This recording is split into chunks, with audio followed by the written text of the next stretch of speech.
కోర్టులో నడుస్తున్న ఈ ఓబులాపురం కేసులో ఈరోజు న్యాయస్థానంలో నన్ను నిర్దోషిగా ప్రకటించినందుకు న్యాయ వ్యవస్థకి ప్రత్యేకంగా ధన్యవాదాలు తెలియజేస్తా ఉన్నాను. కానీ 12 సంవత్సరాల నుండి 12.5 సంవత్సరాల కింద ఈ కోర్టు మెట్లెక్కినప్పుడు కన్నీళ్లతో మెట్లెక్కాను. ఏ తప్పు చేయకపోయినా కేసులో వచ్చేసామని ఒక రకమైన బాధ ఆ రోజు ఈ కోర్టు మెట్లెక్కినప్పుడు. ఈరోజు న్యాయ వ్యవస్థ మీద సంపూర్ణమైన విశ్వాసంతో ఆ రోజు అదే చెప్పాను, ఈరోజు అదే చెప్తున్నాను. తప్పకుండా న్యాయ వ్యవస్థ ద్వారా న్యాయం జరుగుతుందని నమ్మాను. న్యాయం జరిగింది.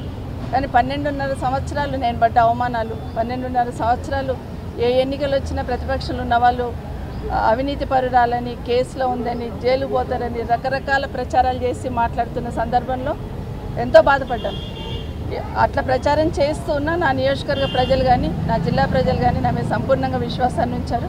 నా నియోజకవర్గ ప్రజలైతే ఎన్ని రకాలుగా మాట్లాడినా, ఈ కేసులను ముందు పెట్టి రాజకీయంలో ప్రచారం చేసినా కూడా నమ్మకుండా నన్ను గెలిపించున్నారు. నా నియోజకవర్గ ప్రజలకు కానీ, నా జిల్లా ప్రజలకు కానీ, ఈ 12.5 సంవత్సరాలు నాతో పాటు వెన్నంటుండి ధైర్యాన్ని ఇచ్చిన అందరికీ కూడా ప్రత్యేకంగా ధన్యవాదాలు తెలియజేస్తున్నాను.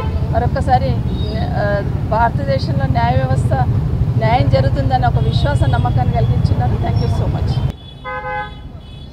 కోర్టులో నడుస్తున్న ఈ ఓబులాపురం కేసులో ఈరోజు న్యాయస్థానంలో నన్ను నిర్దోషిగా ప్రకటించినందుకు న్యాయ వ్యవస్థకి ప్రత్యేకంగా ధన్యవాదాలు తెలియజేస్తా ఉన్నాను.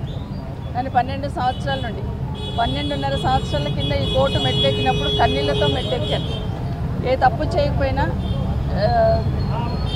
కేసులో వచ్చేసామని ఒక రకమైన బాధ ఆ రోజు ఈ కోర్టు మెట్లెక్కినప్పుడు. ఈరోజు న్యాయ వ్యవస్థ మీద సంపూర్ణమైన విశ్వాసంతో ఆ రోజు అదే చెప్పాను, ఈరోజు అదే చెప్తున్నాను. తప్పకుండా న్యాయ వ్యవస్థ ద్వారా న్యాయం జరుగుతుందని నమ్మాను. న్యాయం జరిగింది.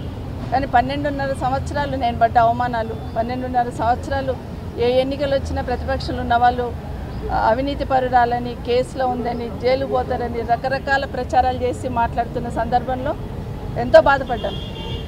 అట్లా ప్రచారం చేస్తూ ఉన్న నా నియోజకవర్గ ప్రజలు కానీ, నా జిల్లా ప్రజలు కానీ నా మీద సంపూర్ణంగా విశ్వాసాన్ని ఉంచారు. నా నియోజకవర్గ ప్రజలైతే ఎన్ని రకాలుగా మాట్లాడినా, ఈ కేసులను ముందు పెట్టి రాజకీయంలో ప్రచారం చేసినా కూడా నమ్మకుండా నన్ను గెలిపించున్నారు. నా నియోజకవర్గ ప్రజలకు కానీ, నా జిల్లా ప్రజలకు కానీ, ఈ 12.5 సంవత్సరాలు నాతో పాటు వెన్నంటుండి ధైర్యాన్ని ఇచ్చిన అందరికీ కూడా ప్రత్యేకంగా ధన్యవాదాలు తెలియజేస్తున్నాను. మరొకసారి భారతదేశంలో న్యాయ వ్యవస్థ న్యాయం జరుగుతుందని ఒక విశ్వాస నమ్మకాన్ని కలిగించున్నారు. Thank you so much.